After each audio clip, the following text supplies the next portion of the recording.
सो अब नेक्स्ट देखते हैं sources of Indian constitution and borrowed feature. ठीक है, तो हमारा क्या क्या फीचर है जो हमने बोरो किया है। तो गवर्नमेंट ऑफ इंडिया एक्ट से हमने क्या क्या लिया है, फेडरल स्कीम। ठीक है, फेडरल स्कीम को लिया है हमने गवर्नमेंट ऑफ इंडिया एक्ट 1935 से, office of governor, judiciary, public service commissions, emergency provisions, administrative details. ठीक है, देन ब्रिटिश कॉन्स्टिट्यूशन से क्या क्या लिया है हमने, parliamentary government, rule of law, single citizenship. तो इस टाइप के क्वेश्चन पहले बहुत ज़्यादा पूछे जाते थे तो यूपीएससी में, देन अब हमें देखने के लिए मिल रहा है कि अब ज़्यादा नहीं पूछा जाता है। ठीक है, कुछ सालों में तो नहीं पूछा गया है, लेकिन फिर भी याद होना चाहिए, क्योंकि क्या पता फिर इस टाइप के क्वेश्चंस फिर से आ जाए और फिर हमारा गलत हो जाए, तो ऐसा नहीं होना चाहिए। तो जो स्पेशली इंपॉर्टेंट चीज़ें हैं वो तो हमें पता ही होना चाहिए। ठीक है, देन कैबिनेट सिस्टम भी हमने ब्रिटिश कॉन्स्टिट्यूशन से लिया है, parliamentary privileges, bicameralism, prerogative writs, ठीक है, हैबियस कॉर्पस वगैरह। तो ये चीज़ ध्यान देना है कि जो पार्लियामेंट से रिलेटेड चीज़ें हैं ना, पार्लियामेंट्री फॉर्म ऑफ गवर्नमेंट हो गया, rule of law, single citizenship, क्योंकि ब्रिटेन में सिंगल सिटीजनशिप ही है, then cabinet system, parliamentary privileges, then bicameralism, prerogative writs हमने लिया है ब्रिटिश कॉन्स्टिट्यूशन से। ठीक है, और गवर्नमेंट ऑफ इंडिया एक्ट से federal scheme, then office of governor, judiciary, public service commission and emergency provision, administrative details. तो काफ़ी सारी चीज़ें हमने यहाँ से ली है। यूएस के कॉन्स्टिट्यूशन से सबसे important fundamental rights, independent judiciary, judicial review. तो हमने जुडिशरी से रिलेटेड चीज़ें यूएस कॉन्स्टिट्यूशन से लिया है, fundamental right, independent judiciary, judicial review, then impeachment of president, president का इम्पीचमेंट भी यूएस कॉन्स्टिट्यूशन से लिया गया है, देन हाई कोर्ट और सुप्रीम कोर्ट जजेस का रिमूवल और पोस्ट जो है वाइस प्रेसिडेंट का। आयरिश कॉन्स्टिट्यूशन से हमने क्या क्या लिया है, डीपीएसपी, ये इंपॉर्टेंट है, देन प्रेसिडेंशियल इलेक्शन, तो जैसे हमने इम्पीचमेंट के हटाना कैसे है प्रेसिडेंट को, वो तो हमने लिया है यूएस से। ठीक है, लेकिन जो इलेक्शन होगा प्रेसिडेंट का वो कैसे होगा, ये हमने लिया है आयरिश कॉन्स्टिट्यूशन से। Then nomination of Rajya Sabha member, Rajya Sabha member का नॉमिनेशन। देन कैनेडियन कॉन्स्टिट्यूशन से क्या क्या लिया है हमने, तो फेडरेशन से रिलेटेड चीज़ें। ठीक है, फेडरेशन विथ स्ट्रॉन्ग सेंटर, हम देख पा रहे हैं कि हमारे पास क्या है, फेडरल सिस्टम है, लेकिन सेंटर जो है ये स्ट्रॉन्ग है। Then reduce residuary power to the centre, और जो भी रेसिड्यूरी पावर है, जो भी बचा खुचा पावर है, रेसिड्यूरी पावर है, वो किसके पास जाएगा, सेंटर के पास जाएगा। जैसे हमारे पास कितना लिस्ट है, 3 लिस्ट है, union list, state list, concurrent list, और इसके बाद जो भी बचा हुआ चीज़ है वो सेंटर के पास जाता है। ठीक है, then appointment of governors by centre, तो जो है गवर्नर्स को किसके द्वारा अपॉइंट किया जाता है, सेंटर के द्वारा। तो ये भी हमने लिया है कैनेडियन कॉन्स्टिट्यूशन से। Advisory jurisdiction of supreme court भी कैनेडियन कॉन्स्टिट्यूशन से। देन ऑस्ट्रेलिया के कॉन्स्टिट्यूशन से हमने लिया है कंकरेंट लिस्ट, ये इंपॉर्टेंट है। ठीक है, क्योंकि पूछ लिया जाता है कभी कभार और हम कंफ्यूज हो जाते हैं और हम ऑस्ट्रेलिया की जगह कनाडा लगा देते हैं, क्योंकि माइंड में क्या आता है कि बहुत सारी फेडरेशन वाली चीज़ें, फेडरल लिस्ट जैसी चीज़ें हमने कहाँ से ली है, कनाडा से, तो इसीलिए ये मन में आ जाता है। पर ये जो है कंकरेंट लिस्ट लिया गया है कहाँ से, ऑस्ट्रेलिया से। ठीक है, then joint sitting of both house, दोनों हाउस में जो जॉइंट सिटिंग होता है डेडलॉक के लिए, ये लिया गया है ऑस्ट्रेलिया से। देन वीमार कॉन्स्टिट्यूशन मीन्स जर्मनी से लिया गया है, suspension of fundamental rights during emergency, तो ये लिया गया है जर्मनी से कि फंडामेंटल राइट्स को सस्पेंड किया जा सकता है इमरजेंसी के टाइम पे। देन यूएसएसआर से लिया है हमने फंडामेंटल ड्यूटीज। ठीक है, देन ये प्रियम्बल में जो है सोशल, इकोनॉमिक और पॉलिटिकल जस्टिस प्रियम्बल में है, तो ये लिया गया है यूएसएसआर से। तो याद रखना है जस्टिस कैसा होना चाहिए, पॉलिटिकल, इकोनॉमिक, सोशल, ये कहाँ है, प्रियम्बल में मेंशन है। देन फ्रेंच कॉन्स्टिट्यूशन से हमने लिया है लिबर्टी, इक्वालिटी और फ्रेटर्निटी। ठीक है, ये भी प्रियम्बल में है। देन साउथ अफ्रीकन कॉन्स्टिट्यूशन से हमने लिया है कॉन्स्टिट्यूशनल अमेंडमेंट का प्रोसीजर, कि कॉन्स्टिट्यूशन को जो अमेंड किया जाएगा, ठीक है, कॉन्स्टिट्यूशनल अमेंडमेंट एक्ट या जो भी अमेंड किया जाएगा तो वो कैसे होगा, तो ये प्रोसीजर लिया गया है साउथ अफ्रीका से। और राज्यसभा मेंबर्स का इलेक्शन ये भी लिया गया है साउथ अफ्रीकन कॉन्स्टिट्यूशन से। और जापानीज कॉन्स्टिट्यूशन से लिया गया है प्रोसीजर इस्टेब्लिश्ड बाय लॉ। तो ये कुछ चीज़ें हैं जो कि आपको याद रखना चाहिए। वैसे तो क्वेश्चंस नहीं बन रहे हैं, बट वी नेवर नो क्या हो सकता है नेक्स्ट ईयर। तो फिर ये जो बेसिक चीज़ें हैं या जो पहले PYQ में आ गया है तो उसे हम मिस नहीं कर सकते। So okay, authoritative text of the constitution in Hindi, तो इसके बारे में जो है आर्टिकल 394A में है, ठीक है, पार्ट 22 में है, ठीक है। ये जो टेक्स्ट वाला है ना, authoritative text of the constitution in Hindi, तो ये 394A में है, पार्ट 22 में है, ठीक है। ओरिजिनली तो कॉन्स्टिट्यूशन को अगर हम देखें तो क्या इसको पहले हिंदी में लिखा गया था? ओरिजिनली सिर्फ इंग्लिश में लिखा गया था, only in English, originally only in English, ये बात आपको याद रखना है। फिर 58th अमेंडमेंट एक्ट पास किया जाता है 1987 में, ठीक है, और ऐड किया जाता है आर्टिकल 394A, ठीक है। तो और आपको ये बात याद रखना है कि ओरिजिनली जो कॉन्स्टिट्यूशन लिखा गया था सबसे पहले तो इंग्लिश में लिखा गया था, देन 58 अमेंडमेंट एक्ट 1987 से एक चीज़ क्या किया जाता है, आर्टिकल 94A डाला जाता है और अलाउ किया जाता है प्रेसिडेंट को to publish an authoritative Hindi translation, ठीक है, कि प्रेसिडेंट को ये अलाउ किया जाता है कि क्या कर सकते हैं आप, एक अथॉरिटेटिव हिंदी ट्रांसलेशन कर सकते हैं, ठीक है। और हिंदी वर्जन का सेम लीगल स्टेटस होगा इंग्लिश का, इंग्लिश के टेक्स्ट का, मतलब जो इंग्लिश के कॉन्स्टिट्यूशन की वैल्यू है उतना ही सेम वैल्यू हिंदी वर्जन का भी है, ठीक है। Any constitutional amendment will also be officially translated into Hindi, और जो भी कॉन्स्टिट्यूशनल अमेंडमेंट होगा इसको हिंदी में भी ट्रांसलेट किया जाना चाहिए, ठीक है, ट्रांसलेट ऑफिशियली होगा हिंदी में भी। Then if there is any conflict, तो अगर ऐसा हो कि कोई कन्फ्लिक्ट हो रहा है, जो भी कॉन्स्टिट्यूशनल अमेंडमेंट है और उसको हिंदी में ट्रांसलेट किया गया है और ट्रांसलेट की वजह से कुछ चीज़ें समझ में नहीं आ रही है, तो इस केस में इंग्लिश वर्जन ही प्रिवेल करेगा, ठीक है। तो इससे क्या इंश्योर होगा कि हिंदी स्पीकर्स का भी एक ऑफिशियल लीगली वैलिड वर्जन होगा कॉन्स्टिट्यूशन का। तो ये आपको याद रखना है कि ओरिजिनली कॉन्स्टिट्यूशन को सिर्फ इंग्लिश में लिखा गया था, 58th अमेंडमेंट एक्ट 1987 में आर्टिकल 394A डाला गया और प्रेसिडेंट को अलाउ किया गया, ठीक है, कि वो पब्लिश कर सकते हैं अथॉरिटेटिव हिंदी ट्रांसलेशन को, ठीक है। सो सिंपली आपको इतना याद रखना है कि क्योंकि कॉन्स्टिट्यूशन ओरिजिनली जो है लिखा गया था इंग्लिश में और हिंदी में फिर इसको ट्रांसलेट किया गया था, ठीक है। इसका मतलब ये नहीं है कि हमारे पास हिंदी का ट्रांसलेशन या कुछ भी था नहीं, इससे पहले था, लेकिन 58th अमेंडमेंट एक्ट के बाद ये हुआ कि हिंदी को भी वैल्यू मिला, ठीक है। सेम जो है, जो इंग्लिश वर्जन की वैल्यू है सेम हिंदी वर्जन की वैल्यू है, बस अगर कोई कन्फ्लिक्ट हो तो ही तब ही इंग्लिश वर्जन प्रिवेल करेगा, क्योंकि ओरिजिनली लिखा इंग्लिश में ही गया है, बस यही डिफरेंस है। तो आपको कंफ्यूज नहीं होना है कि इसका मतलब जो है इतने लेट जो है इतने टाइम बाद हिंदी कॉन्स्टिट्यूशन आता है, ऐसा नहीं है, ठीक है। तो वो उसी टाइम आ जाता है, लेकिन वैल्यू जो है दोनों का सेम होता है, ठीक है, इंटरप्रेट करने में।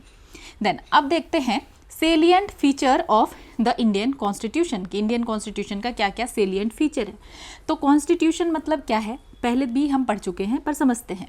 ये है अ सेट ऑफ प्रिंसिपल्स, तो यहाँ पे हमें क्या मिलता है, प्रिंसिपल्स है जो कि डिफाइन कर रहा है organisation and functioning of the government, ठीक है। कॉन्स्टिट्यूशन क्या कर रहा है, organisation and functioning of the government को डिफाइन कर रहा है, और जो रिलेशनशिप होगा गवर्नमेंट और लोगों के बीच में, ठीक है। तो ये हमें कहाँ से पता चल रहा है, कॉन्स्टिट्यूशन में यही तो है कि यहाँ पे ऑर्गेनाइजेशन और फंक्शनिंग, गवर्नमेंट कैसे गवर्नमेंट ऑर्गेनाइज होगा, गवर्नमेंट की फंक्शनिंग कैसी होगी, तो ये सब सारा कुछ हमें कॉन्स्टिट्यूशन में पता चलता है। और जो गवर्नमेंट एंड लोगों का रिलेशनशिप है, मतलब क्या राइट्स है, क्या ड्यूटीज़ है, यही सारी चीज़ें हैं, ठीक है। तो कॉन्स्टिट्यूशन को fundamental law of the land कहा जाता है, supreme law of the state, basic law of the country, ठीक है, instrument of the government, rules of the state, basic structure of polity, ground norm of the country, ठीक है। तो ultimate legal foundation, तो ये सब कुछ जो है चीज़ हैं जो कि हम कॉन्स्टिट्यूशन को कहते हैं कि fundamental law of the land, ठीक है। देन अब देखते हैं कि हमारे कॉन्स्टिट्यूशन का फीचर्स क्या है। तो फीचर अगर हम देखें तो लेंथीएस्ट रिटन कॉन्स्टिट्यूशन है, सबसे ज़्यादा लेंथी है, लिखा गया है इसमें। ओरिजिनली अगर हम देखें 1949 में जो हमारा कॉन्स्टिट्यूशन था, तो इसमें प्रीएम्बल था, 395 आर्टिकल्स, 22 पार्ट्स और 8 शेड्यूल। तो ये आपको याद होना चाहिए कि ओरिजिनली हमारे पास क्या था, ठीक है, 395 आर्टिकल्स, 22 पार्ट्स एंड 8 शेड्यूल्स, तो ये आपको याद होना चाहिए, ठीक है।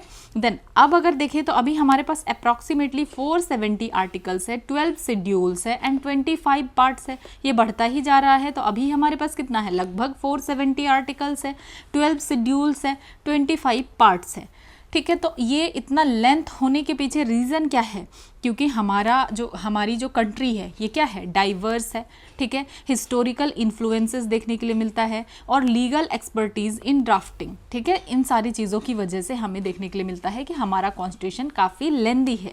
देन बोरोड प्रोविज़न है, क्योंकि हमने बोरो भी किया है काफ़ी, ठीक है। स्ट्रक्चरल पार्ट, ठीक है, जो हमारा स्ट्रक्चर है तो वो ज़्यादातर गवर्नमेंट ऑफ इंडिया एक्ट 1935 से आता है। जो फिलोसफिकल पार्ट है वो फंडामेंटल राइट और डीपीएसपी क्या है, फिलोसफिकल पार्ट है कॉन्स्टिट्यूशन का, तो ये हमने लिया है फंडामेंटल राइट को अमेरिकन एंड डीपीएसपी को आयरिश कॉन्स्टिट्यूशन से, और जो पॉलिटिकल पार्ट है ये हमने ब्रिटिश कॉन्स्टिट्यूशन से लिया है, ठीक है। तो ये इंपॉर्टेंट है, आपको पता होना चाहिए कि जो स्ट्रक्चरल पार्ट है, ठीक है, गवर्नमेंट ऑफ इंडिया एक्ट 1935 से हमने लिया है, philosophical part fundamental right and DPSP, ठीक है, इसको हमने अमेरिकन और आयरिश कॉन्स्टिट्यूशन से लिया है, और जो पॉलिटिकल पार्ट है ये हमने लिया है ब्रिटिश कॉन्स्टिट्यूशन से।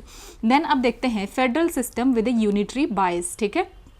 तो हमारा सिस्टम क्या है, फेडरल सिस्टम है, लेकिन बायस किधर है, यूनियन की तरफ, ठीक है। तो फेडरल फीचर हमें देखने के लिए मिलता है कि हमारे पास 2 गवर्नमेंट है, कहाँ, सेंटर में और स्टेट में। देन डिवीजन ऑफ पावर देखने के लिए मिलता है कि सबका रिस्पेक्टिवली जो पावर है वो अलग अलग है। देन हमारे पास देखने के लिए मिलता है रिटन कॉन्स्टिट्यूशन, हमारा कॉन्स्टिट्यूशन क्या है, डेफिनेटली रिटन है। बाई कैमरलिज्म है, ठीक है, बाई कैमरलिज्म हम देखने के लिए मिलता है Rajya Sabha and Lok Sabha, constitutional supremacy, ठीक है। तो ये सब कुछ हमें फेडरल फीचर देखने के लिए मिलता है, ठीक है। बाई कैमरलिज्म क्या है, फेडरल फीचर है। देन यूनिटरी फीचर अगर हम देखें तो स्ट्रॉन्ग सेंटर, यूनियन की तरफ सबसे ज़्यादा कौन है, ठीक है। इस टाइप से अगर आपको कुछ भी फ्रेम करके दे दिया जाता है कि ये फेडरल फीचर है या यूनिटरी फीचर है, तो आप उस स्टेटमेंट को एनालाइज करके देखिए कि क्या ये यूनियन को स्ट्रॉन्ग कर रहा है या स्टेट को स्ट्रॉन्ग कर रहा है। अगर वो किसी भी कारण से यूनियन को स्ट्रॉन्ग कर रहा है तो यूनिटरी फीचर है, ठीक है। जैसे कि स्ट्रॉन्ग सेंटर, सेंटर क्या है, स्ट्रॉन्ग है। देन सिंगल सिटीजनशिप, ठीक है, एक ही citizenship. Then integrated judiciary, judiciary भी हमारी क्या है, इंटीग्रेटेड है। देन हमारे पास हमारे कॉन्स्टिट्यूशन में इमरजेंसी प्रोविज़न है, तो यहाँ पे हमें देखने के लिए मिलता है कि इन सभी सारी जगहों में सेंटर के पास ज़्यादा पावर है, ठीक है। देन हमारे कॉन्स्टिट्यूशन का एक और फीचर है कि ये क्या है, फ्लेक्सिबल है और रिजिड है, ठीक है। हमारा कॉन्स्टिट्यूशन का क्या है, अ मिक्स ऑफ यूएसए, ठीक है, यूएसए एंड यूके। तो यूएसए एंड यूके कहने का मतलब है कि यूएसए का कॉन्स्टिट्यूशन बहुत रिजिड है और यूके का कॉन्स्टिट्यूशन बहुत फ्लेक्सिबल है, और हमारा फॉल करता है बीच में, ना तो ज़्यादा फ्लेक्सिबल है ना तो ज़्यादा रिजिड है, ठीक है। देन हमारे पास क्या है, पार्लियामेंट्री सिस्टम है, और हमने किससे लिया है, तो ब्रिटिश से लिया है, ब्रिटिश पार्लियामेंट से इंस्पायर होकर हमने लिया है। तो पार्लियामेंट्री सिस्टम हमारा ब्रिटिश वेस्टमिनिस्टर मॉडल पे बेस्ड है, ठीक है। यहाँ पे क्या होता है, executive accountable to the parliament. तो जो एग्जीक्यूटिव है, ठीक है, एग्जीक्यूटिव कौन है, जैसे प्रेसिडेंट, जैसे प्राइम मिनिस्टर, ठीक है। तो जो भी एग्जीक्यूटिव हैं वो पार्लियामेंट के लिए अकाउंटेबल हैं, ये आपको याद रखना है। इसके ऊपर 1-2 बार क्वेश्चन भी बन चुका है इसी चीज़ के ऊपर, ठीक है। Then blend of parliamentary sovereignty and judicial supremacy, तो हमारे पार्लियामेंट भी सॉवरिन है और जुडिशरी के पास भी पावर है, जुडिशियल सुप्रीमेसी है, ठीक है। तो ये हमने ब्लेंड किया है, मतलब यूके का मॉडल लिया है। यूके में पार्लियामेंट सुप्रीम है, ठीक है, पार्लियामेंट सॉवरिन है, और यूएसए में जुडिशियल सुप्रीमेसी है। तो हमने दोनों का ब्लेंड लिया है, ठीक है, parliament sovereignty and judicial supremacy दोनों है अपने पास। देन जुडिशरी अगर देखें, हमारा जुडिशरी कैसा है, तो इंटीग्रेटेड एंड इंडिपेंडेंट जुडिशरी है हमारे पास, मतलब सिंगल जुडिशियल सिस्टम है with supreme court at the apex. तो सबसे ऊपर कौन है, सुप्रीम कोर्ट है। Ensures fundamental rights and constitutional supremacy. तो ये इससे हमें क्या फ़ायदा होता है जुडिशरी से, तो इंटीग्रेटेड और इंडिपेंडेंट जुडिशरी का क्या फ़ायदा है कि कॉन्स्टिट्यूशन का सुप्रीमेसी भी बचा रहता है, कि कॉन्स्टिट्यूशन ही सुप्रीम है, और हमारा फंडामेंटल राइट्स भी बचा रहता है, हमें सारे राइट्स भी मिलते हैं, ठीक है। देन फंडामेंटल राइट्स जो कि पार्ट 3 में है, आर्टिकल 12 से 35 तक, ये इंश्योर करता है पॉलिटिकल डेमोक्रेसी। तो याद रखना है कि जो फंडामेंटल राइट्स है ये क्या इंश्योर करता है, यहाँ से आपको मिलता है पॉलिटिकल डेमोक्रेसी, ठीक है। 6 कैटेगरीज है इसमें जो कि हम डिटेल में पढ़ेंगे। इक्वालिटी 14 से 18 तक, देन फ्रीडम 19 से 22 तक, देन एक्सप्लॉयटेशन 23 से 24, then religious freedom 25 to 28, cultural and educational right 29 to 30, constitutional remedies है 32 में, ठीक है। Then directive principle of state policy DPSP कहाँ है, पार्ट 4 में, आर्टिकल 36 से 51 तक ये इस्टेब्लिश करता है सोशल और इकोनॉमिक डेमोक्रेसी को, ठीक है। 36 से 51 तक डीपीएसपी है, ये इस्टेब्लिश करता है सोशल और इकोनॉमिक डेमोक्रेसी। तो यहाँ हमने देखा जो फंडामेंटल राइट है ये पॉलिटिकल डेमोक्रेसी को इंश्योर करता है, ठीक है, और जो डीपीएसपी है, ठीक है, डीपीएसपी ये किसको इंश्योर कर रहा है, सोशल एंड इकोनॉमिक डेमोक्रेसी को। तो ये आपको नहीं भूलना है, ठीक है, ये याद रखना है, ठीक है। तो फंडामेंटल राइट से पॉलिटिकल डेमोक्रेसी और डीपीएसपी से सोशल एंड इकोनॉमिक डेमोक्रेसी। और जो सबसे इंपॉर्टेंट फीचर है डीपीएसपी का कि ये नॉन जस्टिसेबल, मतलब कि ये इन्फोर्सेबल नहीं है बाय कोर्ट्स। जैसे कि अगर आपका फंडामेंटल राइट का वायलेशन होता है तो आप कोर्ट के पास जाएंगे, कहेंगे कि हमारे फंडामेंटल राइट का वायलेशन हुआ है, लेकिन यहाँ पे ऐसा कुछ नहीं है। अगर डीपीएसपी को इम्प्लीमेंट नहीं किया जाता या कुछ भी है तो आप कोर्ट के पास नहीं जा सकते हैं, ठीक है। इसमें 3 कैटेगरीज है, socialistic, Gandhian and liberal intellectual, ठीक है। अब और क्या फीचर है हमारे कॉन्स्टिट्यूशन का, फंडामेंटल ड्यूटीज जो कि आर्टिकल 51A में है, ठीक है, और इसको ऐड किया गया है 42nd कॉन्स्टिट्यूशनल अमेंडमेंट एक्ट के द्वारा 1976 में, ठीक है। 11 ड्यूटीज़ है लेकिन ये भी लीगली इन्फोर्सेबल नहीं है, ठीक है, not legally enforceable. Then secular state है हमारा, तो टर्म सेक्युलर को प्रियम्बल में ऐड किया गया है कब, 42nd कॉन्स्टिट्यूशनल अमेंडमेंट एक्ट 1976। और जो प्रियम्बल में क्या क्या एक साथ ऐड किया गया था आप इस चीज़ को याद रखिए, सोशलिस्ट, सेक्युलर एंड इंटीग्रिटी। कभी कभी ऐसे फ्रेटर्निटी आपको दिख जाए और आप मार्क कर दे कि हाँ ठीक है इंटीग्रिटी पढ़ा था तो फ्रेटर्निटी है तो ठीक है फ्रेटर्निटी आया है, ये गलत है। आपको क्या करना है, सोशलिस्ट, सेक्युलर और इंटीग्रिटी, SSI आप याद रखें, सोशलिस्ट, सेक्युलर, इंटीग्रिटी टर्म को ही ऐड किया गया था 42nd कॉन्स्टिट्यूशनल अमेंडमेंट एक्ट के द्वारा, ठीक है।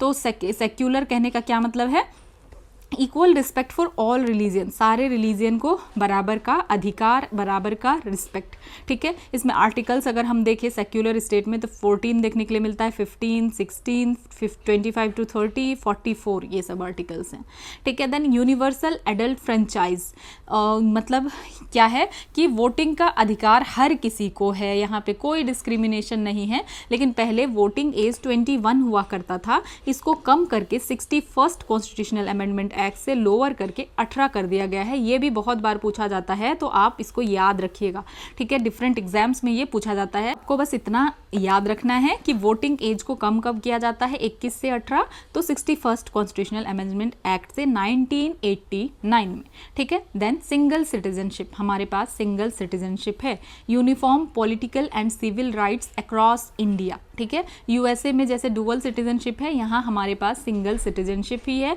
आपके पास uniform political and civil rights है अक्रॉस इंडिया, आपके पास सेम अधिकार है। ऐसा नहीं कि आपको अपने स्टेट में कुछ ज़्यादा है और कहीं और कुछ कम है, ऐसा नहीं है, ठीक है। Then independent bodies, election commission, controller and auditor general, union and state public service commissions, तो हमारे पास क्या है, इंडिपेंडेंट बॉडीज़ है जो कि इंडिपेंडेंटली फंक्शन कर रही है, ठीक है। देन इमरजेंसी प्रोविज़न, ठीक है, ये इंश्योर करता है नेशनल सॉवरेनिटी एंड सिक्योरिटी को। तो जब भी ऐसा लगे कि हाँ नेशनल सॉवरेनिटी एंड सिक्योरिटी में कोई प्रॉब्लम है तो इसके लिए इमरजेंसी प्रोविज़न है। इमरजेंसी प्रोविज़न का टाइप अगर देखें तो नेशनल इमरजेंसी आर्टिकल 352, ठीक है, national emergency article 352, state emergency article 356 and state emergency article 356 and 365, financial emergency article 360, ठीक है। देन फेडरल स्ट्रक्चर, तो हमें क्या देखने के लिए मिलता है कि जो हमारा फेडरल स्ट्रक्चर है ये यूनिटरी हो जाता है इमरजेंसी के टाइम पे। तो इस चीज़ को आपको नहीं भूलना है कि हमारा क्या है, फीचर तो हमारा फेडरल है लेकिन होता क्या है कि ये यूनिटरी बन जाता है इमरजेंसी के टाइम पे। तो कितने तरीके का इमरजेंसी है हम डिटेल में ऑलरेडी पढ़ेंगे। आर्टिकल 352 में नेशनल इमरजेंसी है, स्टेट इमरजेंसी आर्टिकल 356 एंड 365 में है, और फाइनेंशियल इमरजेंसी आर्टिकल 360 में है। Then 3 tier government, panchayati raj and municipalities, article 40 में है promote village panchayat. 73rd constitutional amendment act 1992 से रिकॉग्नाइज किया गया पंचायती राज को, ठीक है, ये स्टेट पीसीएस में बहुत पूछा जाता है। Then 74th constitutional amendment act 1992 recognise किया गया म्यूनसिपैलिटीज को। देन कोऑपरेटिव सोसाइटीज के बारे में कहा है, 97th अमेंडमेंट एक्ट से इसको ऐड किया गया है, ठीक है, 2011 में। कब? 2011 में।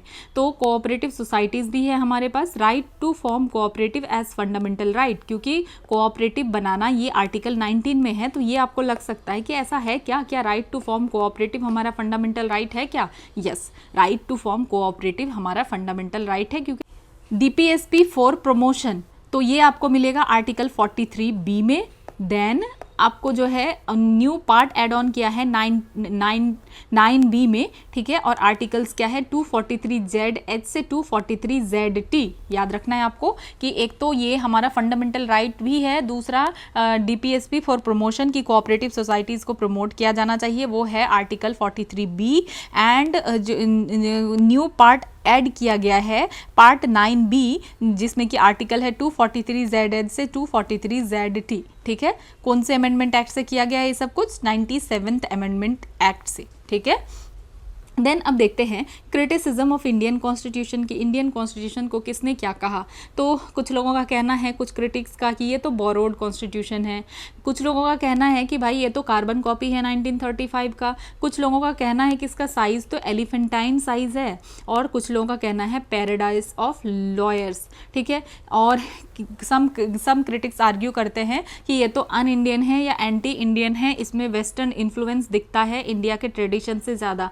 और कुछ लोगों का कहना है कि ये अन गांधीयन भी है, क्योंकि विलेज बेस्ड गवर्नेंस कम देखने के लिए मिलता है, लेकिन पंचायती राज से हमें देखने के लिए मिल रहा है 73rd अमेंडमेंट से कि हाँ डीपीएसपी रिफ्लेक्ट करता है Gandhian ideals. Then lawyers paradise, ठीक है, सर आइवर जेनिंग्स ने कहा क्यों कहा? क्योंकि ये इतना कॉम्प्लेक्स और लीगलिस्टिक नेचर में लिखा हुआ है कि जनरली समझ में नहीं आता है, इसलिए कहा गया कि lawyers paradise. Then foreign influence, K Hanumanthaiya इन्होंने कहा कि फॉरेन इन्फ्लुएंस है, जो हमने यहाँ देखा वेस्टर्न इन्फ्लुएंस, इन्होंने क्रिटिसाइज किया कि western music over Indian traditions, ठीक है। तो उन्होंने क्या कहा कि ये वेस्टर्न म्यूजिक है ओवर इंडियन ट्रेडिशन। तो इन्होंने Veena versus English band analogy का कुछ मतलब कहा था। तो ये आपको याद रखना है कि western music over Indian tradition, मतलब इन्होंने कहा कि बहुत फॉरेन इन्फ्लुएंस है। सिंपल सी बात में लैंग्वेज में अगर आपको समझना है तो दैट इज़ फॉरेन इन्फ्लुएंस बहुत ज़्यादा है। देन अब कुछ चीज़ ऐसे एक्स्ट्रा देख लेते हैं। अब तक तो हमने इस चैप्टर को कंप्लीट कर लिया कि रिटन कॉन्स्टिट्यूशन, जब हम कहते हैं कि रिटन कॉन्स्टिट्यूशन, इसका क्या मतलब है? इसका मतलब है कि कॉन्स्टिट्यूएंट असेंबली था और उन्होंने मिलकर संविधान को लिखा, तभी हम कह रहे हैं रिटन कॉन्स्टिट्यूशन। जैसे हम कह रहे हैं कि ब्रिटेन का अनरिटन है, मतलब उनके संविधान को लिखने के लिए कभी कॉन्स्टिट्यूएंट असेंबली बना ही नहीं, ठीक है, ये बेसिक मतलब है।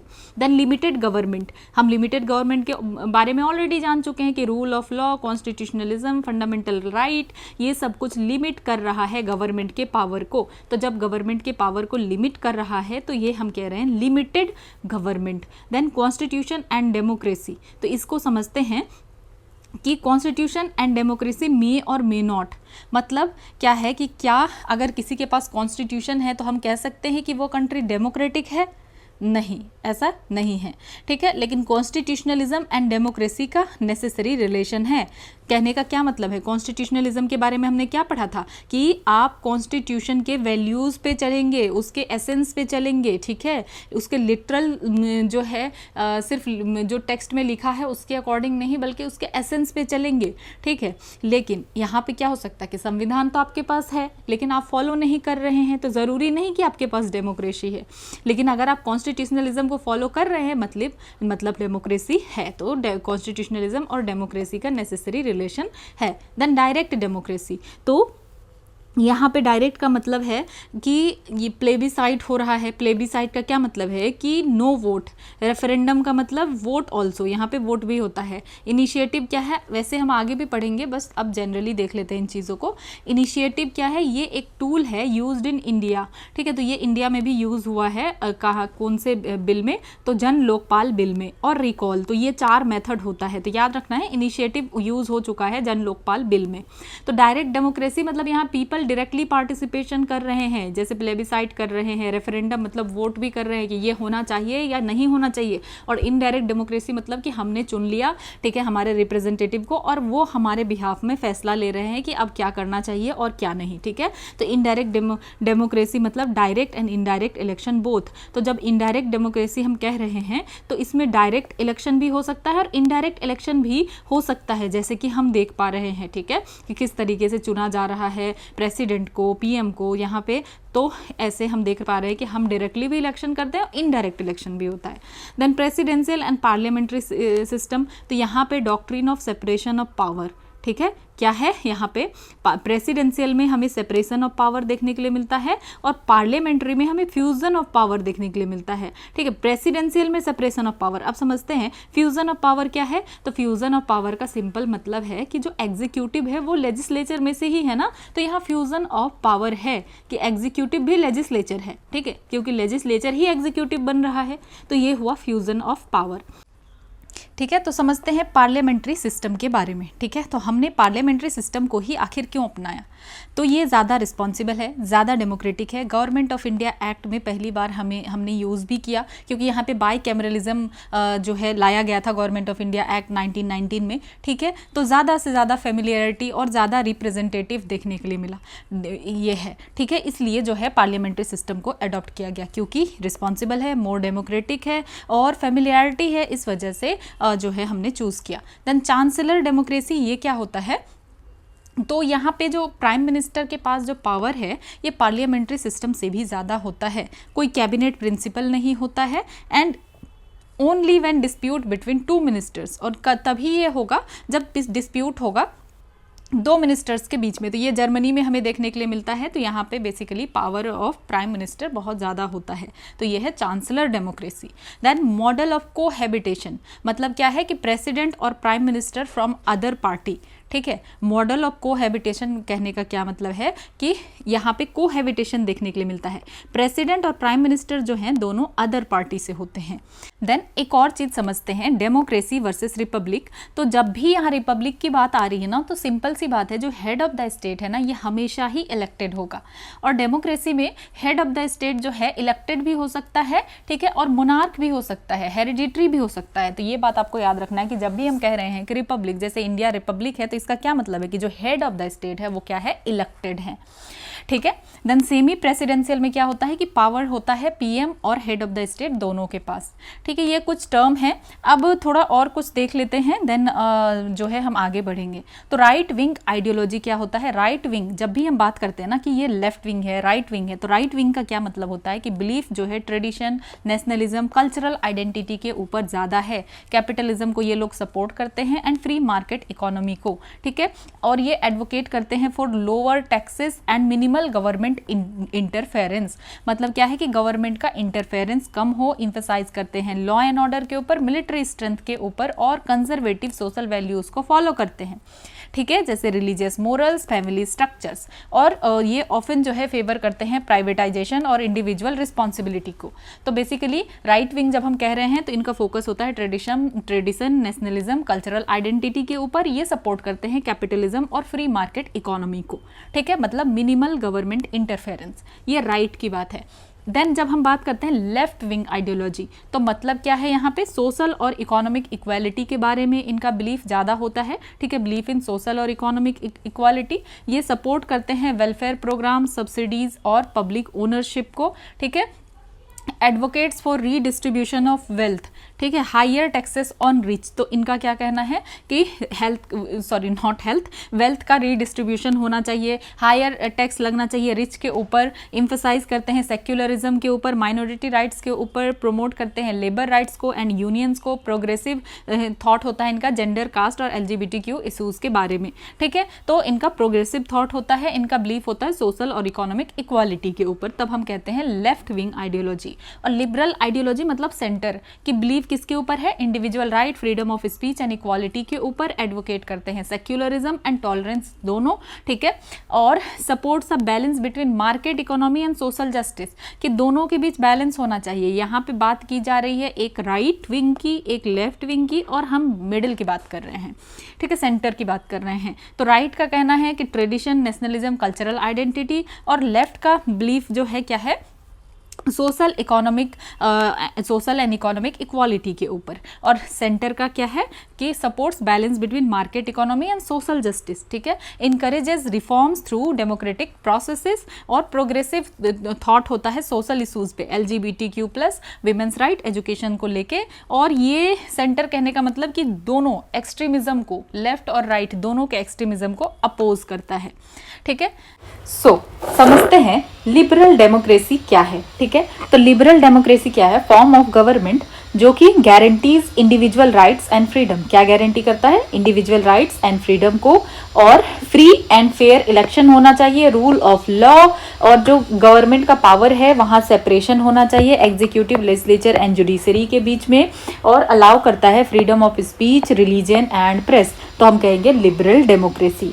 Then Indian liberal democracy. ठीक है, तो constitutional framework guarantees fundamental rights. ठीक है, कॉन्स्टिट्यूशनल फ्रेमवर्क क्या करता है, गारंटी करता है फंडामेंटल राइट्स। जैसे हमारे पास क्या है, आर्टिकल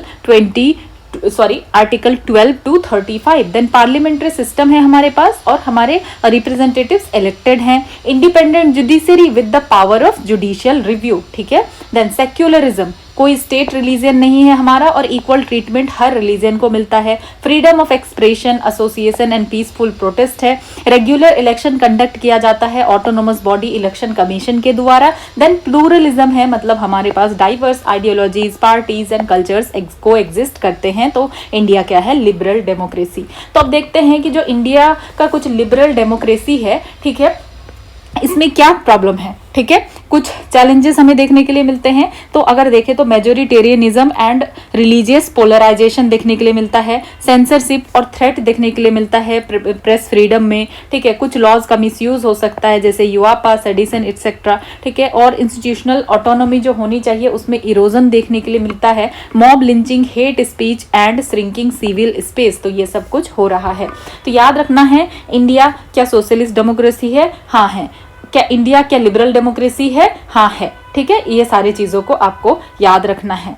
देन अब समझते हैं classical western liberalism places individual liberty at centre. तो अगर हम देखें जो क्लासिकल वेस्टर्न लिबरलिज्म है, तो यहाँ पे इंडिविजुअल लिबर्टी जो है बहुत ज़रूरी है, वो सेंटर में होता है। इसीलिए जो क्लासिकल वेस्टर्न लिबरलिज्म है, यहाँ पे प्राइमेसी किसके ऊपर दिया जाता है? इंडिविजुअल राइट्स के ऊपर दिया जाता है। सोशल जस्टिस से भी ज़्यादा इंडिविजुअल राइट्स ज़्यादा इंपॉर्टेंट है। ठीक है, Then the Western idea of secularism cannot a complete separation between religion and state। ये भी हमें पता है कि अगर हम वेस्टर्न आइडिया देखें सेक्युलरिज्म का, तो यहाँ पे क्या है कि स्टेट और रिलीजन का कोई मतलब जो है मेल नहीं देखने के लिए मिलेगा, सेपरेशन देखने के लिए मिलता है। लेकिन इंडियन सेक्युलरिज्म क्या है, फंडामेंटली काफ़ी डिफरेंट है वेस्टर्न सेक्युलरिज्म से। ठीक है, इंडियन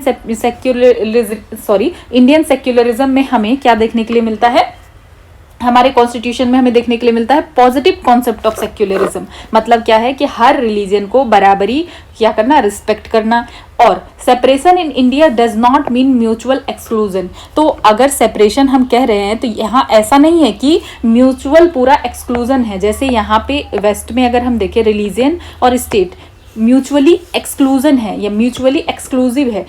लेकिन इंडिया के केस में क्या है कि स्टेट जो है इंटरफेयर कर सकता है रिलीजन के केस में, ठीक है, रिलीजियस अफेयर में, जैसे कि सपोज अनटचेबिलिटी को इरेडिकेट करना है, तो जो भी रिलीजियस अब तक चला आ रहा था तो यहाँ पे स्टेट इंटरफेयर कर सकती है, ठीक है। तो Indian secularism is compatible with the idea of state supported religious form. तो यहाँ पे हमें बिल्कुल ऐसे, जैसे कि वेस्ट में क्या देखने के लिए मिलता है कि रिलीजन और स्टेट का कोई भी मेल नहीं है, यहाँ पे बिल्कुल सेपरेट है, पर यहाँ पे हमें देखने के लिए मिलता है रिलीजन और स्टेट में। लेकिन इसका मतलब ये नहीं है कि जो है हम स्टेट इंटरफेयर कर रही है रिलीजियस अफेयर में, नहीं। स्टेट तब इंटरफेयर करेगी जब ज़रूरत हो, जब ऐसा कुछ हो तो स्टेट इंटरफेयर करके उस चीज़ को रोकेगी, ठीक है, इस रिलीजियस की वजह से, या कुछ अगर ऐसा हुआ जिसकी वजह से प्रॉब्लम क्रिएट हो रहा है तो यहाँ स्टेट का रोल रहता है, ठीक है। देन अब देखते हैं इंडिया हमारा sovereign socialist secular democratic Republic है, ठीक है, जो कि हमारे प्रियम्बल में कहा गया है। स्पेसिफिकली अगर इंडिया कहें कि क्या है इंडिया, तो इंडिया पार्लियामेंट्री डेमोक्रेसी है जहाँ पे एग्जीक्यूटिव अकाउंटेबल है लेजिस्लेचर के लिए, ठीक है। प्रेसिडेंट हमारे नॉमिनल हेड है और प्राइम मिनिस्टर जो है रियल एग्जीक्यूटिव है, ठीक है, based on universal adult franchise. तो पार्लियामेंट्री डेमोक्रेसी, डेमोक्रेसी कहने का मतलब कि यूनिवर्सल एडल्ट फ्रेंचाइज हम चूज करते हैं अपने रिप्रेजेंटेटिव को, और जो हमारे लेजिस्लेचर हैं, ठीक है, उसके लिए एग्जीक्यूटिव जो है अकाउंटेबल है, मतलब एग्जीक्यूटिव अकाउंटेबल है लेजिस्लेचर के लिए, ठीक है, ये बात आपको ध्यान रखना है। देन लिबरल डेमोक्रेसी में सोशल डेमोक्रेटिक एलिमेंट्स भी है, ये गारंटी करता है fundamental rights to individual, ensures free and fair election, rule of law, freedom of speech and religion, और स्टेट इंटरवीन करेगा सोशल जस्टिस के लिए। हमने यहाँ पे क्या देखा कि वेस्ट में क्या है कि जो इंडिविजुअल राइट है इसको ऊपर रखा गया है, ठीक है, individual liberty at the centre, पर यहाँ पे क्या है कि अगर सोशल जस्टिस प्रोवाइड करना है तो स्टेट इंटरवीन करेगा एजुकेशन के लिए, हेल्थ के लिए, वेलफेयर स्कीम्स वगैरह के लिए। So India is a liberal democracy with blend of social democratic principles, तो ये सब कुछ आपको याद रखना है। Then liberty in article 21 and freedom in article 19, तो लिबर्टी कहाँ है 21 में, कितनी ही बार पूछा जा चुका है, फ्रीडम आर्टिकल 19 में, भूलना नहीं है, ठीक है। कॉन्स्टिट्यूशनल सॉवरेनिटी, हाँ कॉन्स्टिट्यूशनल सॉवरेनिटी होगा, कहाँ पे होगा, जहां सिर्फ रिटन कॉन्स्टिट्यूशन है, जैसे यूके में क्या कॉन्स्टिट्यूशनल सॉवरेनिटी है? नहीं है, क्योंकि वहां पर रिटन कॉन्स्टिट्यूशन नहीं है। देन पॉपुलर सॉवरेनिटी जब हम कहते हैं, मतलब लोगों के पास जो है सुप्रीम पावर है, जैसे कि वी द पीपल, ठीक है। देन जुडिशियल सुप्रीमेसी कहने का मतलब है कि जुडिशियल सॉवरेनिटी, जुडिशरी के पास ज्यादा पावर है, तो क्या इंडिया में जुडिशियल सुप्रीमेसी है? नहीं है। सो सिंपली अगर हम कहना चाहें कि जुडिशियल सुप्रीमेसी या जुडिशियल सॉवरेनिटी नो कहने का मतलब ये है कि हमारे पास क्या है, blend, give me a moment, ठीक है, ब्लेंड मतलब क्या है, जो यूके से हमने अडॉप्ट किया है पार्लियामेंट्री, ठीक है, सॉवरेनिटी, ठीक है, एंड यूएस से हमने अडॉप्ट किया है जुडिशियल जो है सुप्रीमेसी, ठीक है। तो यहाँ पे ये जैसे कि यूएस में है कि जुडिशरी बहुत सुप्रीम है और यहाँ पे बिल्कुल पार्लियामेंट बहुत सुप्रीम है, यहाँ ऐसा नहीं है, यहाँ हमने बीच का अडॉप्ट किया हुआ है, ठीक है, ये आपको याद रखना है। देन पार्लियामेंट्री सॉवरेनिटी किसको कहेंगे, जिसका अनरिटन कॉन्स्टिट्यूशन है, जैसे कि ब्रिटेन, ठीक है। In Britain judiciary procedure established by law, तो यहाँ पे अगर हम देखें ब्रिटेन में जुडिशियरी इतनी पावरफुल नहीं है जितना यूएसए में है, ठीक है। वो कैसे काम करेंगे, जो भी लॉ बनाया जाएगा उसके according, procedure established by law. The natural justice, तो नेचुरल जस्टिस हमें मेनका गांधी केस में भी देखने के लिए मिलता है। तो इसका क्या मतलब है, सिंपल मतलब यही है कि लॉ जो है जस्ट होना चाहिए, और अमेरिका में क्या है, ड्यू प्रोसेस ऑफ लॉ है, ठीक है, अमेरिका में ड्यू प्रोसेस ऑफ लॉ, और ब्रिटेन में प्रोसीजर एस्टैब्लिश्ड बाय लॉ। तो अब समझ लेते हैं जरा सा इनका डिफरेंस, ठीक है, क्योंकि एक क्वेश्चन 2023 में आई थिंक पूछा भी जा चुका है। सो प्रोसीजर एस्टैब्लिश्ड बाय लॉ, जो कि हमें आर्टिकल 21 में देखने के लिए मिलता है, इसका क्या मतलब है।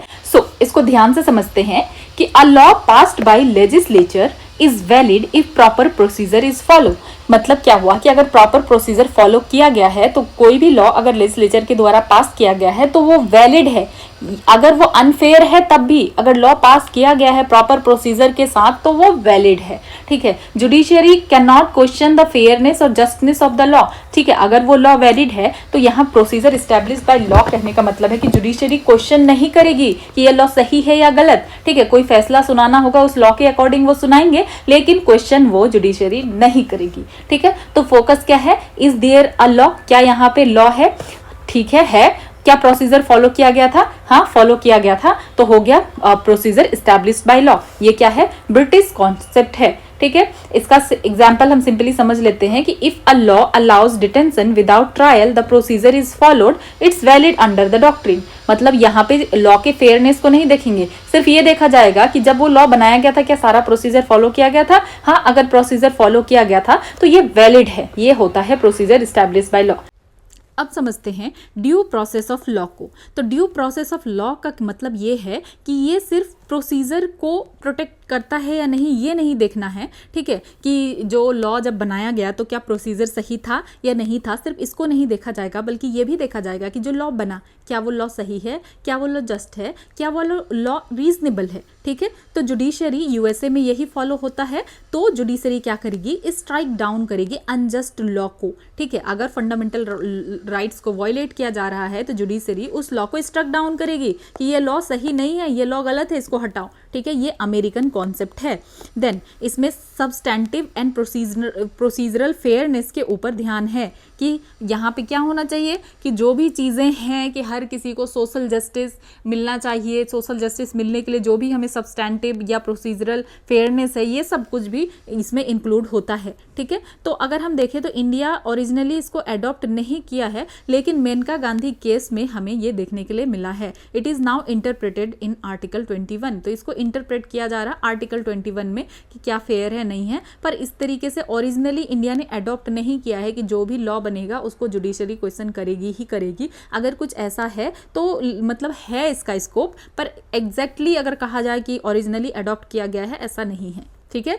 तो procedure established by law article 21 में हमें देखने के लिए मिलता है, ठीक है। ये ब्रिटिश कॉन्सेप्ट है and due process of law ये जो है क्या है, अमेरिकन कॉन्सेप्ट है, ठीक है। Then natural justice, natural justice के ऊपर भी क्वेश्चन आ चुका है तो हमें समझना चाहिए। तो नेचुरल जस्टिस कहने का मतलब है कि यहाँ पे अनरिटन रूल्स हैं, ठीक है, अनरिटन रूल्स है, लेकिन जो है ये इंश्योर करता है फेयर प्ले एंड जस्टिस, कि जस्टिस तो मिलना चाहिए, लेकिन जैसे हमारा कॉन्स्टिट्यूशन है, डॉक्यूमेंट है, लिखा हुआ है सब कुछ कि ऐसे होने से ऐसा होगा, लेकिन ये क्या है, अनरिटन रूल्स है to ensure fair and justice, to ensure fair play and justice, ठीक है। फोकस किसके ऊपर है, फेयर प्रोसीजर पे है, सिर्फ लॉ के ऊपर नहीं है कि हाँ ठीक है लॉ में क्या है नहीं है उसके अकॉर्डिंग हम काम करेंगे, बल्कि फेयर प्रोसीजर के ऊपर फोकस है। तो की प्रिंसिपल क्या है, नेमो जुडिक्स इन कैसुआ सुआ, ठीक है, कि no one should be a जज इन देयर ओन केस, मतलब अपने ही केस में कोई खुद जज नहीं बन सकता। ऑब्वियसली अपने केस को कोई खुद जज कैसे कर सकता है, तो ये तो बायस हो जाएगा, ठीक है। देन ऑडी ऑल्ट्रम पार्टम, मतलब हियर द अदर साइड, मतलब दूसरे साइड को भी आपको सुनना है, मतलब कि right to fair hearing. Then decision must be based on evidence and reasoned order, कि डिसीजन जो है एविडेंस और रीजन्ड ऑर्डर के ऊपर होना चाहिए।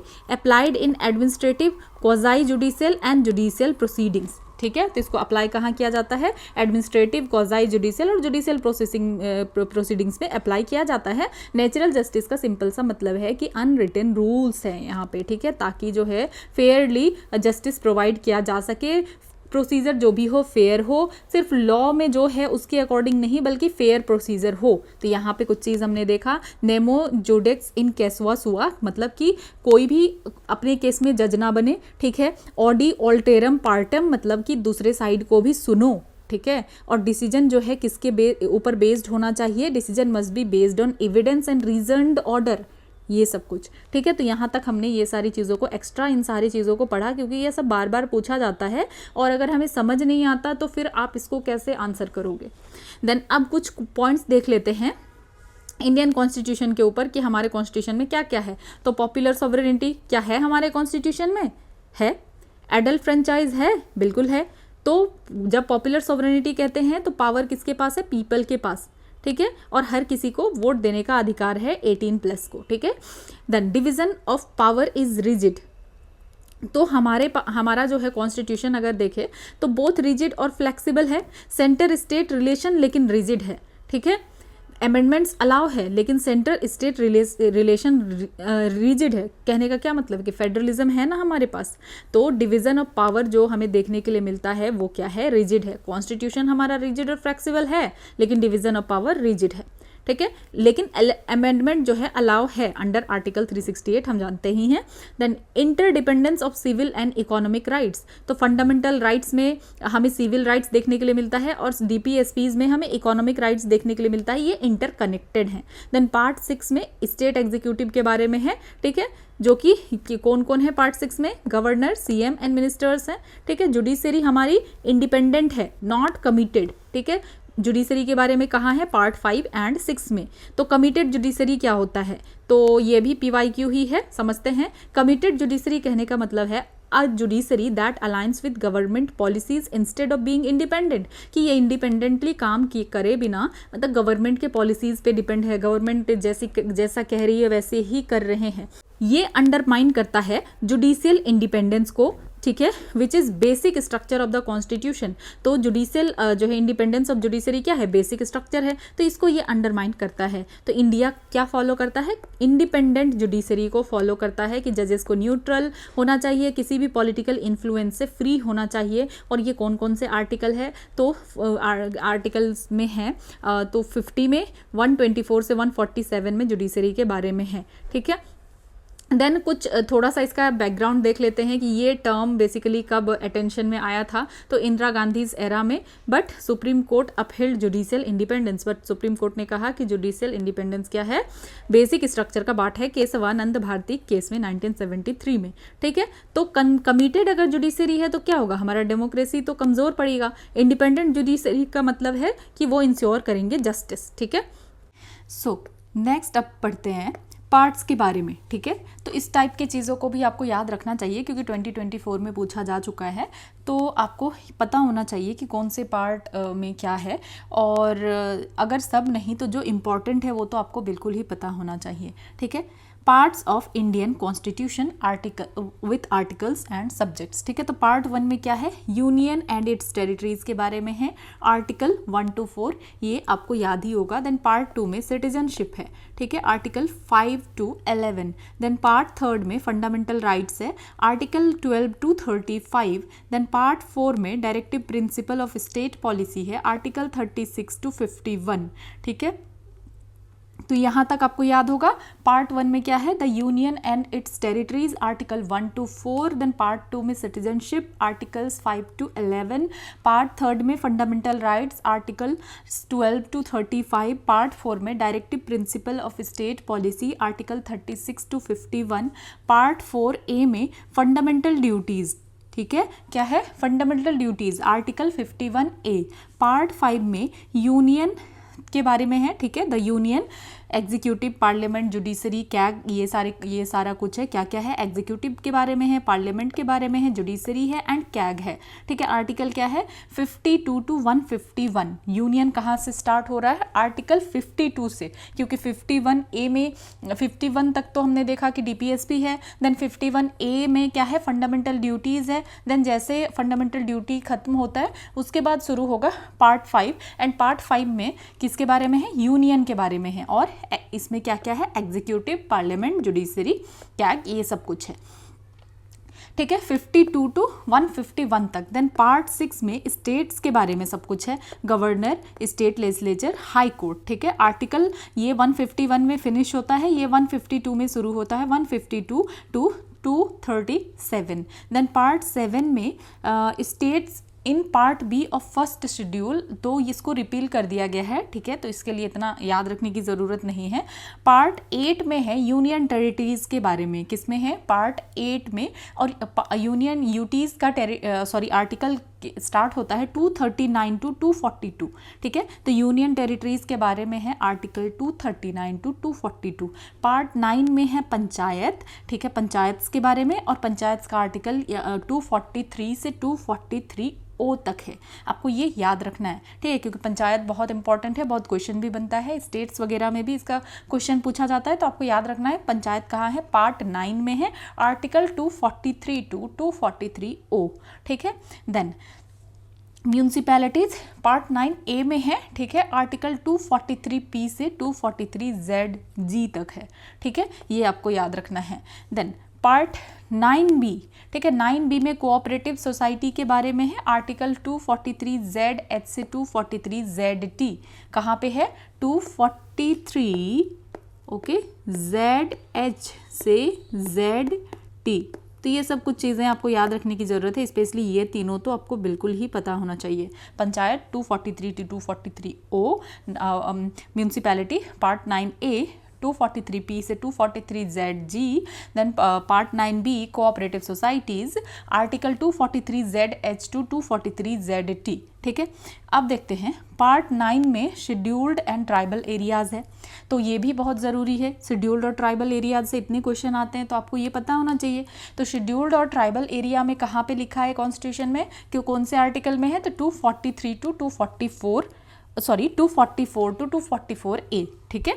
देन पार्ट 10 तक में हमने देखा, पार्ट 10 में क्या है, शेड्यूल्ड एंड ट्राइबल एरियाज। अब देखते हैं पार्ट 11 में क्या है, relation between union and states. तो यहाँ यूनियन एंड स्टेट्स के बीच का रिलेशन है, जो कि आर्टिकल है 245 से 263 तक, ठीक है। देन जो पार्ट 12 में फाइनेंस, प्रॉपर्टी, कॉन्ट्रैक्ट, सूट्स वगैरह है, ये आता है आर्टिकल 264 से 300A तक। देन पार्ट 13 में ट्रेड, कॉमर्स और इंटरकोर्स है, 301 टू 307 तक। फिर पार्ट 14 में services under union and states है, ठीक है, आर्टिकल 308 टू 323 तक। तो यहाँ पे अगर हम कुछ चीज़ें देखें अगर सीक्वेंस वाइज, तो हमने ये 4 हमें याद है, ठीक है, कि फर्स्ट में यूटी है, देन सेकेंड में क्या है, सिटीजनशिप है, थर्ड में फंडामेंटल राइट है, फोर्थ में डीपीएसपी है, और फिफ्थ में फंडामेंटल ड्यूटीज है। यहाँ तक आपको बिल्कुल याद होगा। देन पार्ट 5 में क्या है, यूनियन के बारे में, पार्ट 6 में क्या है, स्टेट्स के बारे में, देन पार्ट 7 में ये इसको रिपील कर दिया गया है, देन पार्ट 8 में यूटी के बारे में है, ठीक है। जैसे यूनियन हो गया, स्टेट हो गया, तो अब नेक्स्ट किसकी बारी होगी, यूटीज की। तो यूटीज के बारे में पार्ट 8 में है। देन यूटी भी हो गया, तो अब जो इम्पॉर्टेंट है सबसे ज़्यादा वो है panchayat, municipalities and cooperative societies. तो पंचायत 9 में है, म्यूनसिपैलिटीज़ 9A में है, ठीक है, और कोऑपरेटिव सोसाइटीज़ 9B में है, ठीक है। देन अब आता है, जैसे ये इंपॉर्टेंट चीज़ें खत्म हो गई, फिर क्या आता है, ध्यान किसके ऊपर जाता है, शेड्यूल्ड एंड ट्राइबल एरियाज, ठीक है। जब ये शेड्यूल्ड एंड ट्राइबल एरियाज भी कवर कर लेते हैं, जो कि पार्ट 10 में है, देन बात करते हैं यूनियन और स्टेट्स के रिलेशन के बारे में। फिर इसी से रिलेटेड चलता है फाइनेंस, प्रॉपर्टी, कॉन्ट्रैक्ट, सूट्स, ये है 12 में। देन 13 में ट्रेड, कॉमर्स और इंटरकोर्स है। सो पार्ट 14 में है services under union and states, ठीक है, आर्टिकल 308 टू 323। देन अब देखते हैं पार्ट 14A। अब फिर से आपको ध्यान रखने की जरूरत है, 14A में है ट्रिब्यूनल्स के बारे में, ठीक है। आर्टिकल क्या है ट्रिब्यूनल्स का, 323A टू 323B, क्या है, 323A to 323B। Then part 15, ठीक है, पार्ट 15 में इलेक्शन है, ये इंपॉर्टेंट है, ट्रिब्यूनल्स का याद होना चाहिए। 14A देन इलेक्शन, ठीक है, 15 जिसका कि आर्टिकल है 324 टू 329A। देन है पार्ट 16 जिसमें कि स्पेशल प्रोविज़न है कुछ क्लासेस को लेकर के। देन फिर आर्टिकल क्या है 330 टू 342 तक है। फिर इंपॉर्टेंट आपको याद रखना है पार्ट 17 जिसमें कि ऑफिशियल लैंग्वेज है, ठीक है, आर्टिकल 343 टू 351, क्या है, लैंग्वेज, ऑफिशियल लैंग्वेज आपको पता होना चाहिए। देन 17 में ऑफिशियल लैंग्वेज है, 18 में है इमरजेंसी प्रोविजन, 352 टू 360 आर्टिकल है, ठीक है, 19 में मिसलेनियस है, 361 टू 367 तक। देन 20 ये भी अगेन इंपॉर्टेंट है, amendment of the constitution 368 article, ठीक है, और 21 में टेम्परेरी, ट्रांजिशनल और स्पेशल प्रोविजन आता है 369 टू 392 तक, ठीक है। तो ये आपको याद रहना चाहिए, ऑफिशियल लैंग्वेज वाला ये 17 में है, ओके, इमरजेंसी प्रोविजन 18 में है। Then amendment of the constitution ये जो है 20 में है, ठीक है, आर्टिकल 368। देन अब लास्ट देख लेते हैं 22 में क्या क्या है। तो 21 में टेम्परेरी, ट्रांजिशनल और स्पेशल प्रोविज़न है एंड 22 में short title, commencement, authoritative text in Hindi, ये सब कुछ है, ठीक है। तो आर्टिकल 393 टू 395 तक। देन अब देख लेते हैं शेड्यूल। शेड्यूल से भी कई बार क्वेश्चन आ जाता है, तो आपको पता होना चाहिए। तो इसके लिए एक आप ये याद रख सकते हैं, ऑब्वियसली सारे लोग यूज़ करते हैं, ठीक है। तो एक निमोनिक है tears of old PM. Then इसको आप ऐसे याद रखते हैं, फर्स्ट के लिए जो है टी, ठीक है, सेकंड के लिए ई। तो इस तरीके से अभी हम पढ़ते हैं, फिर पता चल जाएगा हमें। तो फर्स्ट शेड्यूल, ठीक है, इसके लिए टीयर्स ऑफ ओल्ड पीएम का टी आपको याद रखना है। तो टी से हम यहाँ बात कर रहे हैं टेरिटरीज की, मतलब फर्स्ट शेड्यूल में स्टेट और यूनियन टेरिटरीज के बारे में है, ठीक है। करंटली 28 स्टेट्स है एंड 8 यूटीज हैं, ठीक है। तो यहाँ पे हमें देखने के लिए मिलता है स्टेट्स एंड यूनियन टेरिटरीज के बारे में। तो इसीलिए हमें फर्स्ट याद रखना है टेरिटरीज, और रिलेटेड आर्टिकल का क्या है 1 से लेकर 4 तक है। देन सेकंड शेड्यूल जो है टीयर्स का ई आ जाता है। तो ई से क्या है एम्ल्यूमेंट्स, ठीक है। तो जो सैलरीज अलावेंसेस है, एम्ल्यूमेंट्स है, तो उससे आपको याद रखना है ई से एम्ल्यूमेंट्स। तो यहाँ पे किस किस के सैलरी अलावेंसेस के बारे में है यहाँ पे, तो प्रेसिडेंट का, गवर्नर्स का, स्पीकर, डिप्यूटी स्पीकर, ये भी आप याद रख सकते हैं। कभी कभार ऐसे आ जाता है कि सेकंड शेड्यूल में किसके किसके बारे में है, तो प्रेसिडेंट, गवर्नर है, देन ठीक है, स्पीकर, डिप्यूटी स्पीकर है, ठीक है, लोकसभा एंड स्टेट असेंबलीज के, then chairman and deputy chairman है राज्यसभा एंड स्टेट काउंसिल्स के, supreme court and high court जजेस के बारे में है, कैग के बारे में है, ठीक है। क्या क्या हमें सेकंड शेड्यूल में देखने के लिए मिला, तो ई से आपको एम्ल्यूमेंट से याद रखना है, मतलब यहाँ बात हो रही है सैलरीज एंड अलावेंसेस के बारे में। रिलेटेड आर्टिकल्स क्या है, रिलेटेड आर्टिकल्स हैं 75 clause 4, 99, 124 clause 6, 148 clause 2, 164 clause 3, 188 and 219। तो ये कुछ रिलेटेड आर्टिकल्स हैं। देन थर्ड शेड्यूल से आ जाता है ए, ठीक है, टीयर्स का ए। तो ए का क्या मतलब है, एफर्मेशन। तो आपको याद रखना है ओथ एंड एफर्मेशन। तो इसमें जो है ओथ्स हैं मिनिस्टर्स, एमपी, एमएलएज, जजेस, कैग, इन सब का। और रिलेटेड आर्टिकल है 65 clause 4, 99, 124 clause 6, 8 clause 2, 164 clause 3, 188, 219, 75, 84, 124, 146, 173, ठीक है। देन फोर्थ शेड्यूल टीयर्स का आर, तो आर से राज्यसभा। तो राज्यसभा सीट्स के बारे में है, 2 स्टेट्स एंड यूटीज। तो आर्टिकल क्या है रिलेटेड 4 clause 1, 80 clause 2, ठीक है। देन फिफ्थ शेड्यूल का आ जाता है टीयर्स का एस। एस से क्या हो गया, scheduled area, deals with the administration of scheduled areas. Related article है 244। तो टीयर्स तक हमने कर लिया। अब ऑफ ओल्ड पीएम ये करना है। तो ओ से हो गया। सिक्स्थ शेड्यूल में हम अदर एरियाज़ के बारे में बात करेंगे। जो भी शेड्यूल्ड एरियाज़ है उससे जो अदर एरियाज़ हैं हम उनके बारे में बात करेंगे, ठीक है। जैसे ट्राइबल एरियाज़ इन असम, मेघालय, त्रिपुरा और मिजोरम। तो आपको 6 शेड्यूल में कौन कौन से स्टेट है ये आप कैसे याद रख सकते हैं, थ्रू ATM, ठीक है। तो ATM से आपको ये याद रखना है, डबल M होगा यहाँ पे। तो A से हो गया असम, ठीक है, और T से त्रिपुरा, M से मेघालय, ठीक है, और M से मिजोरम। तो आपको ये याद रखना है कि यहाँ पे मेघालय और मिजोरम है, ठीक है, मेघालय और मिजोरम, तो मेघालय और मिजोरम है। इस तरीके से आप याद रख सकते हैं कि 6th शेड्यूल में क्या क्या आता है। तो असम, मेघालय, त्रिपुरा, मिजोरम। तो यहाँ पे आपने देखा कि 6th शेड्यूल में अदर एरियाज, ठीक है, other deals with other areas, ये हमने देख लिया। आर्टिकल इसमें रिलेटेड क्या है, 244 clause 2, 275 clause 1। Then 7th schedule से अगर हम देखें तो यहाँ पे F से हो जाता है फेडरल लिस्ट, ठीक है। तो यहाँ पे हमें जो है F से फेडरेशन को याद रखना है। तो यहाँ पे union list, state list, concurrent list, ठीक है। तो ये 7th शेड्यूल में union list, state list and concurrent list है। रिलेटेड आर्टिकल क्या है, तो 246, ठीक है। देन ओल्ड, अब ओल्ड और PM। तो 8th शेड्यूल में क्या है, ओ से जो है ऑफिशियल लैंग्वेज, तो 8 शेड्यूल में 22 ऑफिशियल लैंग्वेज है, ओरिजिनली 14 है, ठीक है। लेटेस्ट एडिशन किया गया है 92nd कॉन्स्टिट्यूशनल अमेंडमेंट एक्ट के द्वारा 2003 में। रिलेटेड आर्टिकल है 344(1) एंड 351, ठीक है। देन अब देखते हैं कौन कौन से लैंग्वेजेस हैं जो कि 8 शेड्यूल में है इंडियन कॉन्स्टिट्यूशन के, और ये बहुत इंपॉर्टेंट है, इसीलिए इसको हमें देखना ज़रूरी है। तो total 22 official language are listed under 8 schedule, 22 official language है, ठीक है। और इसको इन लैंग्वेज को रिकॉग्नाइज किया जाता है for the development and promotion by the government, ठीक है। तो इनको रिकॉग्नाइज किया जाता है और इनको डेवलप किया जाता है, इनको प्रमोट किया जाता है गवर्नमेंट के द्वारा, ठीक है। और इनके इंक्लूजन से कुछ बेनिफिट भी होता है, जैसे कि इनका ऑफिशियल लैंग्वेज का यूज़ एजुकेशन में होता है, पब्लिक सर्विस एग्जाम्स में और गवर्नमेंट कम्युनिकेशन वगैरह में यूज़ होता है। तो अगर लिस्ट देखें 22 लैंग्वेजेस का तो क्या क्या आता है। असमीज़ है, याद रखना है आपको, असमीज़, बंगाली, गुजराती, हिंदी, डोगरी को ऐड किया गया है 2004 में, कन्नड़ा, कश्मीरी, कोंकणी, ठीक है, इसको ऐड किया गया है कोंकणी को 1992 में।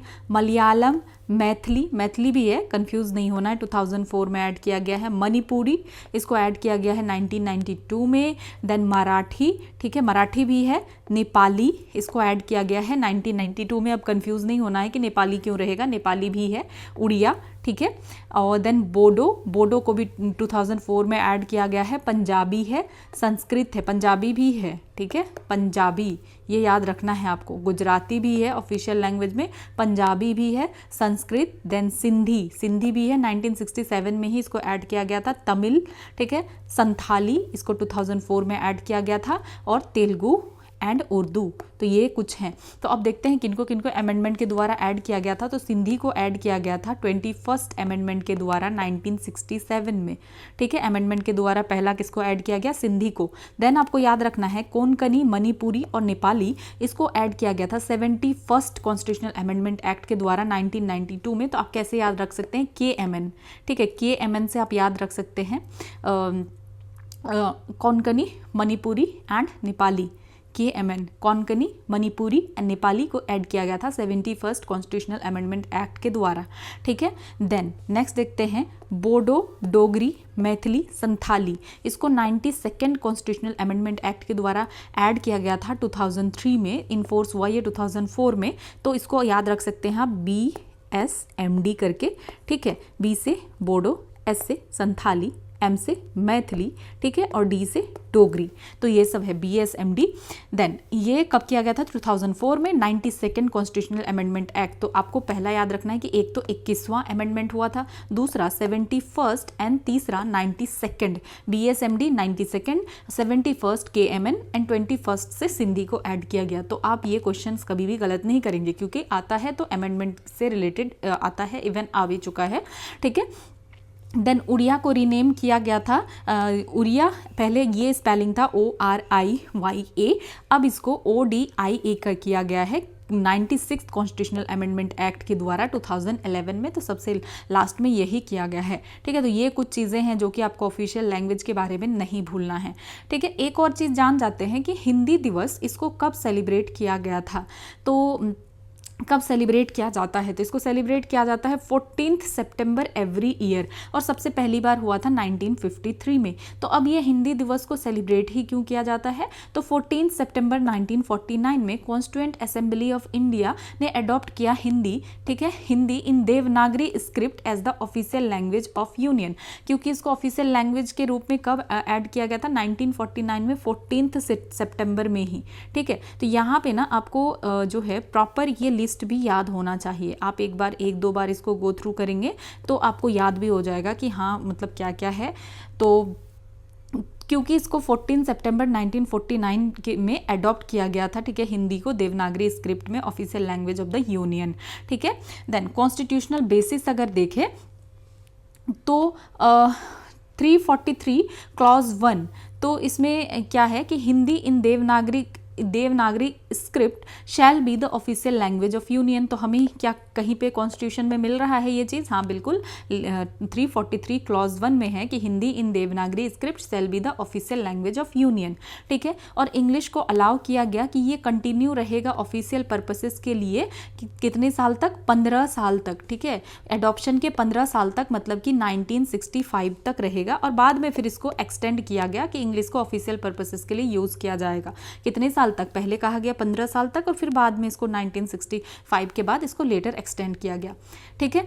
अब हमने 8 शेड्यूल तक हम देख चुके हैं। अब फिर हम वापस आते हैं ओल्ड पीएम पे, जो कि हमारा बचा हुआ है। तो 9th शेड्यूल में एल से लैंड है यहाँ पे, ठीक है। आपको ये याद रखना है, एल से क्या है? सॉरी, यहाँ लैंड है। तो लैंड यहाँ पे जो है 9th शेड्यूल में क्या है? Law protected from judicial review. तो ऐसे लॉज को यहाँ रख दिया गया है, ये बॉक्स है ये 9th शेड्यूल। तो इसमें ऐसे लॉज को रखा गया है जिसका जुडिशियल रिव्यू नहीं होगा, स्पेशली लैंड रिफॉर्म्स, ठीक है। तो इसको ऐड किया गया था फर्स्ट अमेंडमेंट एक्ट के द्वारा 1951 में, जवाहरलाल नेहरू के द्वारा। ये पूछा जा चुका है। देन IR कोहेलियो केस 2007 में क्या कहा गया कि laws after 24 April 1973 can be judicially reviewed. तो पहले ये कहा गया था कि जो भी 9th शेड्यूल में चला गया उसका जुडिशियल रिव्यू नहीं होगा। क्या नहीं होगा? जुडिशियल रिव्यू, मतलब कि अगर तो ये 9th शेड्यूल में रख दिया गया कि ये 9th शेड्यूल का लॉ है, तो ये लॉ कुछ भी हो, इस पे जुडिशियल रिव्यू नहीं होगा। लेकिन जब केशवानंद भारती केस आया, जिसका की डेट है 24 अप्रैल 1973, तो कहा गया कि इसके बाद अगर कोई ऐसा लॉ आता है जो 9th शेड्यूल में है तो उसको रिव्यू किया जाएगा, और ये कहा गया IR कोहेलियो केस में। तो ये बात आपको ध्यान में रखना है। तो ये 9th शेड्यूल में लैंड के बारे में है, और रिलेटेड आर्टिकल है 31B, ठीक है।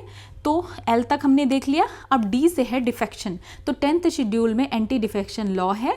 ये डील करता है disqualification of MPs and MLAs के बारे में, ठीक है, ऑन ग्राउंड्स ऑफ डिफेक्शन। तो हम इनको लेटर ऑन पढ़ेंगे। ऐड किया गया था 52nd कॉन्स्टिट्यूशनल अमेंडमेंट एक्ट के द्वारा 1985 में, और ये पार्लियामेंट और स्टेट लेजिस्लेचर दोनों पे अप्लाई होता है। रिलेटेड आर्टिकल है 102 क्लॉज 2, 191 जो है क्लॉज 2, 191 क्लॉज 2, ठीक है। देन अब हम देखते हैं 11th शेड्यूल। तो अब 11th शेड्यूल में PM, मतलब तो यहाँ पे पंचायती राज, और M से म्यूनसिपैलिटीज़ हो गया।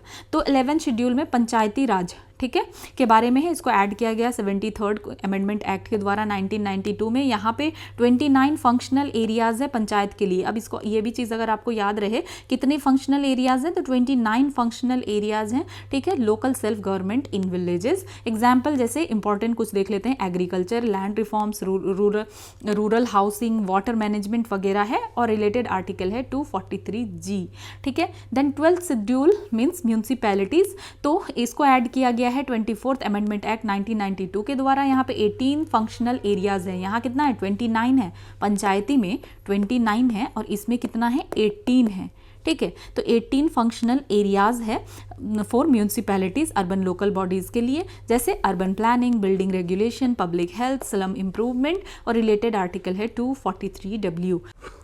अब नेक्स्ट देखते हैं order of precedence of Republic of India, ठीक है, कि रैंकिंग क्या है, एक ऑर्डर ऑफ प्रेसिडेंस क्या है, ठीक है।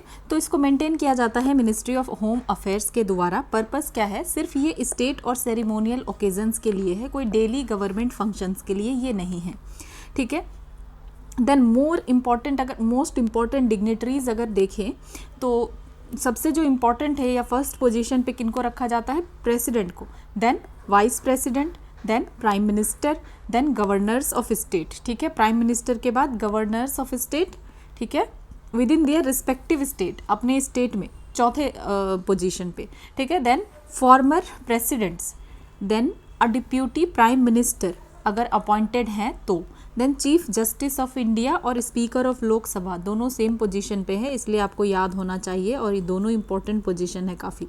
तो chief justice of India and speaker of Lok Sabha, then cabinet minister of the union, ठीक है, cabinet minister of the union, chief ministers of state, vice chairperson NITI Aayog, ठीक है, वाइस चेयरपर्सन नीति आयोग के, then former prime ministers, leader of opposition in Rajya Sabha and Lok Sabha. तो इनका position कहाँ पे है, 7 नंबर पे है। ठीक है, इन सारे को एक रैंकिंग में रखा जाता है। किन किन को, cabinet ministers of union, then chief ministers of state within their state, मतलब अपने स्टेट्स में, वाइस चेयरपर्सन नीति आयोग के, former prime minister, leader of opposition in Rajya Sabha and Lok Sabha. Then 7 position पे आएंगे होल्डर्स ऑफ भारत रत्न, जिनको भारत रत्न मिला हुआ है। 8th पोजीशन पे ambassador and high commissioner of Commonwealth countries. ठीक है, तो कौन आएंगे 8th पोजीशन पे, एम्बेसडर और जो हाई कमिश्नर्स होंगे कॉमनवेल्थ कंट्रीज पे वो आएंगे। Then chief minister of states outside their states. ठीक है, chief minister of state outside their states और governor of states outside their states, ये रहेंगे 8th पोजीशन पे।